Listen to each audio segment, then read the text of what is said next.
Bibliothécaire, si vous voulez un peu de surnaturel, vous êtes sur la bonne vidéo. Surtout, n'oubliez pas de vous abonner, cliquez sur la cloche et laissez un petit like sur la vidéo. Ça fait toujours plaisir. Et maintenant, ouvrez bien vos oreilles. Bonjour chers amis bibliothécaires, dans cette vidéo je vous emmène pas très loin, parce que je vous emmène à Arcachon. Donc nous restons en France pour une réédition du Poltergeist d'Arcachon.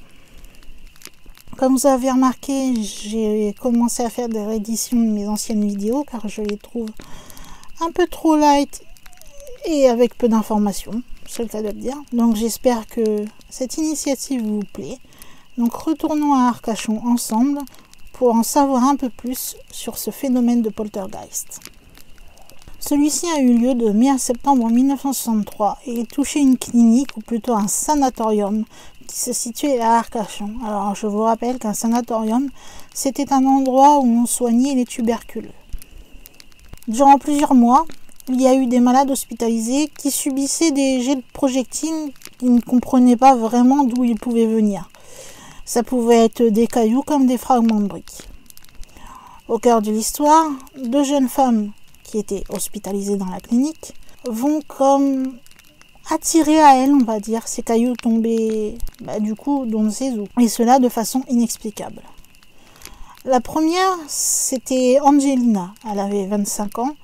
Et le docteur Queno, donc qui travaille dans la clinique, va la décrire comme extrêmement jolie, ondulante, gracieuse, d'un naturel assez triste. Ce fut lors de son séjour que les cailloux ont commencé à tomber et ce fut la première qui en a subi les conséquences. Le 16 juin 1963, la chambre était vide, Angelina était partie. C'est une autre jeune fille qui prit sa place. Son nom était Jacqueline. Elle avait à l'époque 17 ans et avait des traits fins et réguliers, toujours selon le docteur Queno. Repartons en mai 1963 à Arcachon. Les pensionnaires avaient subi un hiver glacial et d'incessantes pluies. Un matin de mai, alors que le beau temps commençait à revenir, les résidents de la clinique vont profiter d'un rayon de soleil pour aller s'installer tout simplement sur la terrasse de l'établissement et regarder la mer, allongée bien sûr sur leur voiturette. Quand, soudain, alors qu'ils étaient tranquillement à profiter du soleil, un caillou, deux cailloux, puis toute une pluie de cailloux s'est mise à tomber sur eux. La provenance, ils ont eu beau chercher, elle a été difficile à trouver, voire même impossible. Les infirmières pensent que c'est un petit malin qui s'amuse dans la clinique et donc elles se précipitent directement dans celle-ci. Elles ouvrent les portes, elles fouillent partout où elles peuvent, mais elles ne trouvent personne. Et donc elles ne savent pas d'où viennent tous ces cailloux. Depuis ce jour, il ne se passait pas un seul jour sans que quelques malades, dont la plupart étaient allongés sur leur voiturette, ne soient la cible de ces cailloux. Au début, ils pensaient tout simplement que c'était un petit plaisantin qui faisait mumuse, alors ils n'en parlèrent pas vraiment autour d'eux. Mais le phénomène se répétait quand même assez souvent et ils finirent par s'en plaindre. Cependant, personne ne voulut les entendre. Il y avait des pensionnaires dans la clinique qui surveillaient les autres, dans l'espoir de découvrir qui était le fameux coupable de ce lancement de cailloux ou de briques. Ils ont remarqué alors que ces manifestations se produisaient toujours en présence d'une certaine Angelina. Elle semblait comme être la cible favorite des jets de pierre. D'une surprenante manière, la jeune femme va alors quitter l'établissement le 7 juillet 1963. Mais son départ ne change rien au phénomène et bientôt le fameux poltergeist sembla se concentrer sur une nouvelle venue. Jacqueline R., une jeune fille de 17 ans. Ce qui est intéressant à savoir, c'est que les premiers incidents ont débuté lorsque une nouvelle de mise en vente de la clinique s'est mise à circuler. Au moment de l'annonce, tous les malades avaient été réunis dans le parc et étaient donc tous au courant. Le docteur Queno, à ce moment-là, et les membres de la direction ignoraient bien sûr tous de ces fameux cailloux qui tombent, comme qui dirait, du ciel, qui à l'époque, je vous le rappelle, étaient considérés par les patients comme des mauvais plaisantins. Les infirmières, elles, en avaient entendu parler, avaient cherché, comme je vous l'ai dit, qui pouvait faire ça, mais n'ont pas trouvé. Et au final, comme tout leur semblait anodin, elles n'avaient pas vraiment prêté attention aux remarques des patients. même si cela faisait des semaines que ceux-ci se plaignaient de recevoir ces petits cailloux.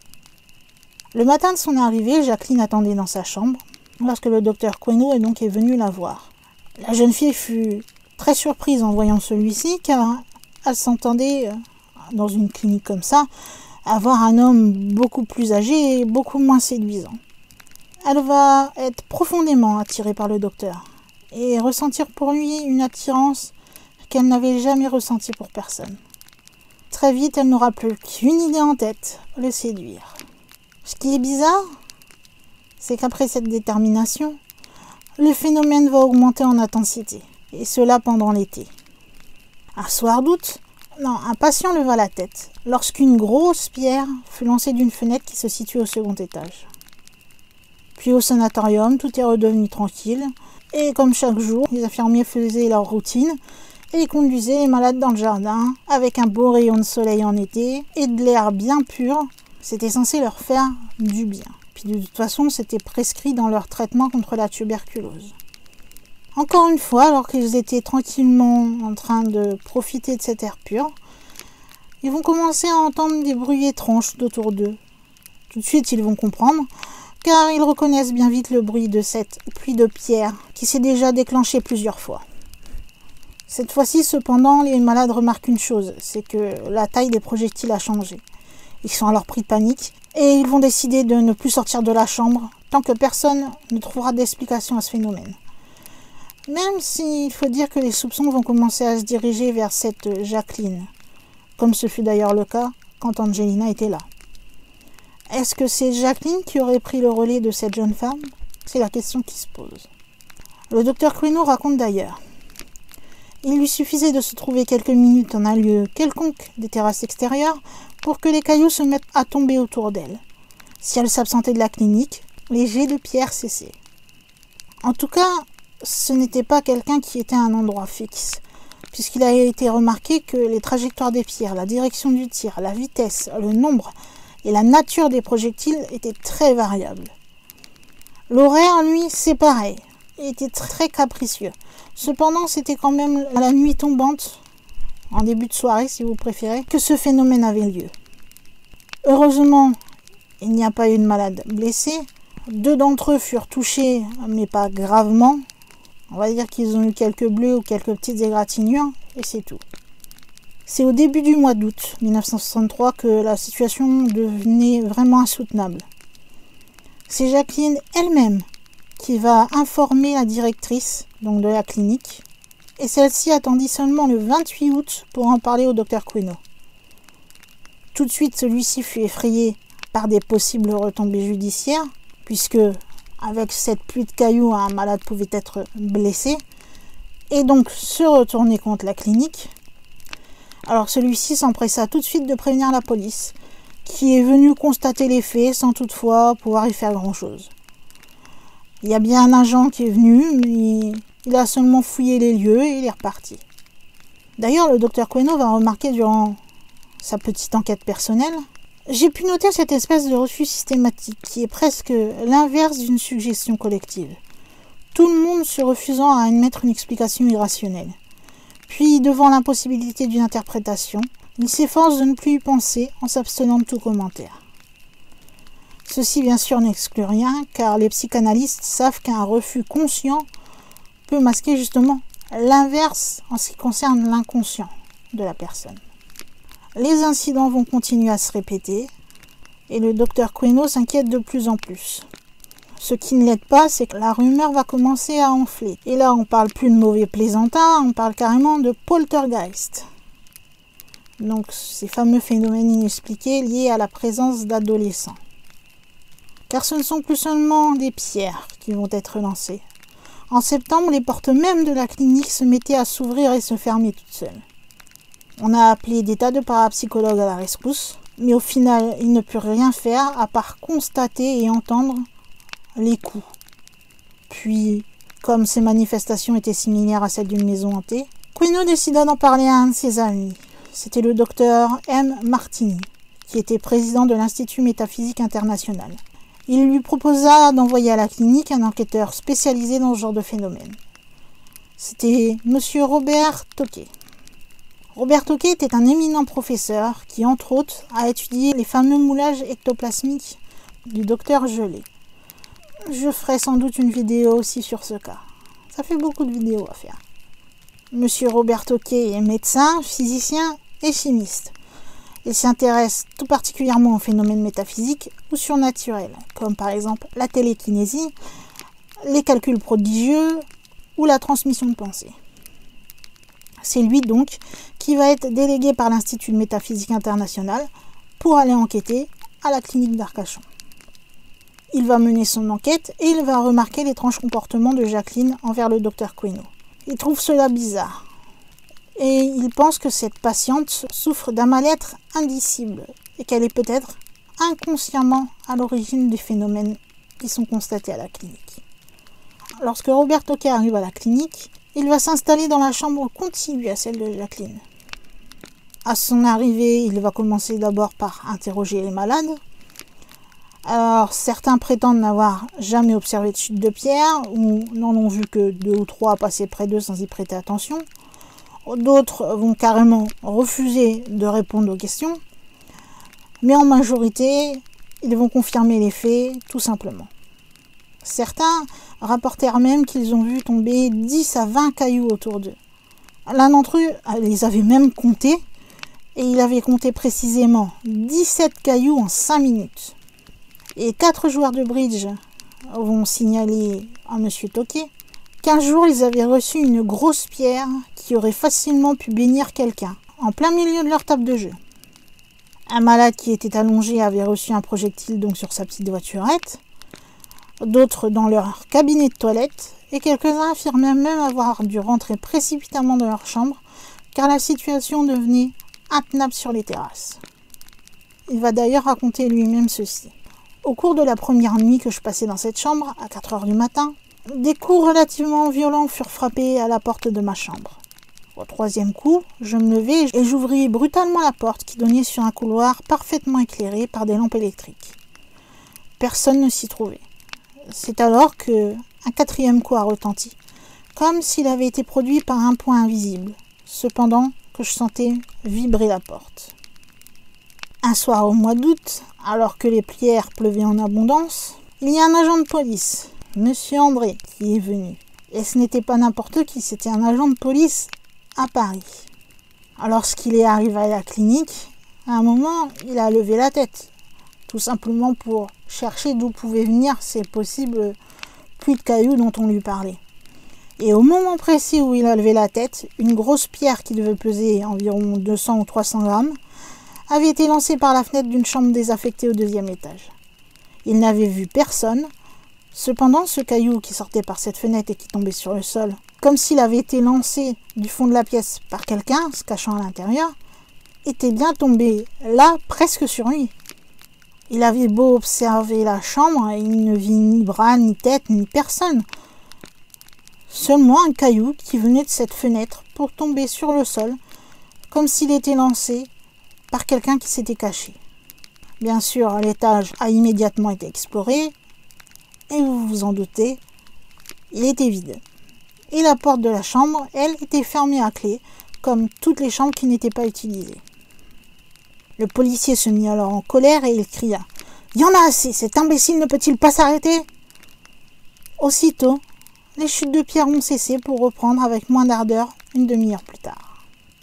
Le policier lui-même va admettre le caractère paranormal de ce qui a été constaté. Et il se voit donc dans l'impossibilité de les expliquer par des facteurs normaux d'interprétation.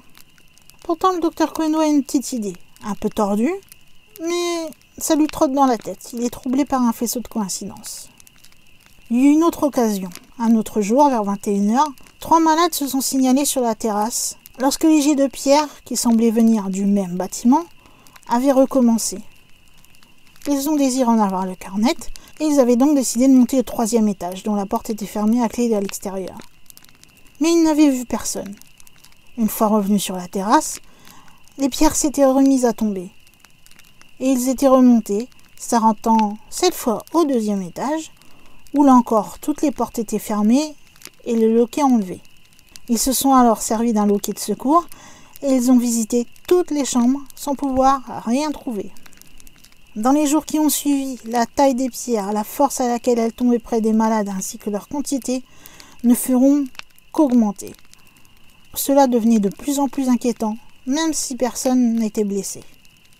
Un soir, alors qu'il se trouve à l'extérieur, un patient qui ne pouvait se lever en raison de son affliction avait particulièrement été visé par une pluie de pierres. Avant de regagner sa chambre, il avait demandé à Jacqueline, qui l'accompagnait alors, de ramasser les différents projectiles tombés autour de lui. Il pensait ainsi pouvoir les montrer à M. Tauquet, et il les a déposés sur sa table de chevet. Étrangement, le lendemain matin, quand il s'est réveillé, le tas avait disparu, et il lui avait été impossible de savoir qui les avait enlevés. Les femmes de chambre, quand on leur a demandé, avaient prétendu n'avoir rien vu, tout comme les malades. Le 1er septembre 1963, le docteur Queneau, qui avait trouvé comme les autres que Jacqueline était, comme qui dirait, volontairement au centre des perturbations, va décider de s'entretenir avec elle. À cette occasion, il lui était apparu que, malgré son jeune âge, la jeune fille était profondément déprimée. Elle semblait lasse de la vie, n'aimait en rien les choses de son âge, et riait des choses tristes, et pleurait des événements heureux, etc. Si au final cette discussion fut très instructive pour le profil psychologique de Jacqueline, elle eut également d'étranges effets sur les phénomènes, puisque les pluies de pierres juste après cet entretien vont alors cesser immédiatement. Mais ce sont les nouveaux incidents qui ont commencé, les incidents que M. Tauquet a évoqués un peu plus haut, c'est-à-dire les coups. Au cours de la nuit suivante, la porte de la chambre de Jacqueline, qui donne sur le couloir, va s'ouvrir silencieusement et heurter le lit de Madame T. Cela va réveiller les femmes qui se trouvaient là. Comme il y avait une tempête dehors, celles-ci ont supposé que c'était le vent qui avait dû ouvrir la porte, donc ils ont refermé celle-ci. Elles se rendormirent et voilà, j'y pense pas plus que ça. Ça peut arriver un coup de vent. Le lendemain, la lumière a été éteinte depuis environ une trentaine de minutes. Quand brusquement, vers 23h, un fort coup de poing donné dans la porte fit ouvrir celle-ci. Quelques secondes plus tard, l'infirmière de garde apparut, affirmant aux malades intrigués qu'elle n'avait vu personne à proximité. Le 3 septembre, à 4h du matin, la porte de la chambre s'ouvrit à nouveau, allant frapper une nouvelle fois le lit de Madame T, qui s'est tout de suite réveillée. À ce moment-là, tous les autres malades, dont Jacqueline, sont partis dans leurs lits respectifs pour ne plus en bouger. Le 4 septembre, à la demande des pensionnaires, un verrou fut placé à l'intérieur de la chambre, et il n'y eut plus jamais d'incident. Il y eut encore quelques coups frappés en soirée, puis d'autres qui vont réveiller, donc, comme je vous racontais plus tôt, l'enquêteur M. Tauquet. Comme il disait, à 4h du matin, j'ai eu 4 coups frappés à ma porte. Au 3e, j'ai ouvert ma porte et le 4e coup retentit alors que je tenais la porte. Puis les phénomènes ont cessé définitivement. Le professeur Tauquet va décider d'aller parler à Jacqueline dans sa chambre. Il a eu beau frapper, elle n'a pas répondu. Il a considéré qu'elle devait dormir et il est parti. La saison va alors se terminer et les cures donc, contre la tuberculose vont s'achever. Maintenant que tout le monde sait que ce phénomène n'est pas une plaisanterie et qu'il est peut-être dangereux, il faut dire que les malades sont très soulagés de pouvoir partir du sanatorium d'ici quelques jours. Pour cette occasion, d'ailleurs, ils se sont tous rassemblés une dernière fois sur la terrasse afin de recevoir les derniers conseils du docteur Queneau avant le départ. Mais pour Jacqueline, qui doit partir le jour même, cette déchirure va déclencher une énième averse de pierre, qui fut la dernière, puisqu'une fois qu'elle fut partie, tout s'est arrêté. L'explication, je pense que vous avez compris comme moi. Apparemment, cela viendrait de Jacqueline et aussi d'Angelina, qui auraient, sans le vouloir, inconsciemment, provoqué ces jets de pierre sur elle-même et sur les autres. Tout ce qu'on remarquait, c'est qu'ils se produisaient toujours dans des endroits où elle se trouvait. Et quand elle n'était pas à la clinique, il ne se passait rien. Et comme vous le savez, Jacqueline occupait la chambre qu'Angelina occupait juste avant. Est-ce que les phénomènes étaient liés à la chambre ou plus particulièrement à l'état d'esprit des jeunes filles? Tout ce qu'on sait, c'est que ces deux jeunes filles étaient un peu instables, un peu perturbées, pas bien dans leur peau. Et apparemment, selon les recherches, cela aurait des conséquences sur les phénomènes de poltergeist. Et comme vous le savez, puisque je l'ai dit plus tôt, autre fait bizarre, c'est que quand il convoque Jacqueline pour un entretien le 1er septembre, une fois que celui-ci est terminé, il n'y a plus de manifestation. Ce sont les coups qui commencent. Puis arrive l'heure du départ, quitter le sénatorium, et une fois que Jacqueline s'en va, tous les phénomènes ont cessé définitivement. Donc je pense que ce sont bien Jacqueline et Angelina qui étaient responsables de ces actes, encore une fois de manière inconsciente, puisqu'apparemment, d'après ce que je sais, je n'ai pas trop étudié la question, je l'avoue. J'ai eu beau voir beaucoup de documentaires, etc., je n'ai pas pris des notes partout. Mais d'après ce que je sais, une âme tourmentée, surtout celle des enfants et des adolescents, peut inconsciemment créer ce genre de choses et créer les poltergeists. Donc, c'est ce qui serait possiblement arrivé à cette époque à la clinique d'Arcachon. Pour terminer, je vais juste vous parler un petit peu du docteur Queneau et vous dire qui il était. Alors, le docteur Queneau, c'est un ancien des hôpitaux de Nancy. C'est un chirurgien orthopédiste estimé, fils du savant Lucien Queneau. Après avoir contracté une tuberculose lui-même, Alain a orienté ses recherches sur les malades osseuses consécutives à la tuberculose. C'est ainsi que dans ce but, il a racheté en 1938 la clinique d'Arcachon pour en faire un sanatorium, car il savait que la ville était assez réputée pour son climat. Il était aussi passionné par l'histoire des civilisations, auquel il a d'ailleurs consacré des ouvrages puisqu'il était écrivain lui-même. Et apparemment, il aurait écrit pas mal de choses qui restent encore aujourd'hui inédites.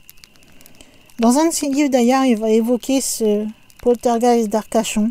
C'est dans l'Histoire incertaine, avec plusieurs communications scientifiques. Il va évoquer donc la période à la clinique des allongés, comme on l'a surnommé. On l'a même invité à l'ORTF avec son confrère Robert Tauquet pour un débat télévisé en 1967 à la fameuse suite de la diffusion du film Qui hante le presbytère de Borlée, qui relatait, là encore, une affaire à peu près similaire, mais en Angleterre. Aujourd'hui, si vous voulez aller voir la clinique, vous ne la trouverez plus car elle a disparu. Elle a été détruite et actuellement à son emplacement, vous trouverez une résidence Maupassant qui a été bâtie sur la promenade Verrier-Montagnière. Je crois que je vous ai dit tout ce que je savais et tout ce que j'ai pu trouver à propos de ce phénomène de poltergeist à la clinique d'Arcachon. Dites-moi ce que vous en pensez dans les commentaires. Est-ce que vous pensez que ce poltergeist a été créé par les filles? Est-ce que vous pensez que c'est vraiment un poltergeist? Peut-être que vous avez d'autres idées, je sais pas. Peut-être qu'il y a des psychologues qui regardent les vidéos, j'en sais rien. Mais en tout cas, si vous voulez donner vos hypothèses ou dire que vous êtes d'accord avec ce qui est dit dans cette vidéo, n'hésitez pas, vous pouvez tout simplement le faire en me laissant un commentaire. Je lis tous les commentaires, ne vous inquiétez pas.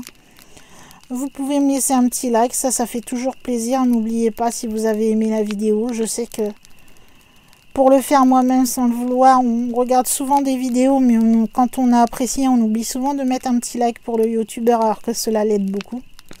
Vous pouvez également partager cette vidéo partout où vous le pouvez. Mail, réseaux sociaux, parler de cette chaîne à vos amis, enfin, vous faites comme vous voulez. Et je crois que je peux fermer le livre de cette histoire, si l'on peut dire. Vérifier que plus personne ne traîne dans les couloirs de la bibliothèque. Et en tant que gardienne, je pense qu'il est temps de fermer les portes de cette bibliothèque. Et de vous dire à une prochaine vidéo.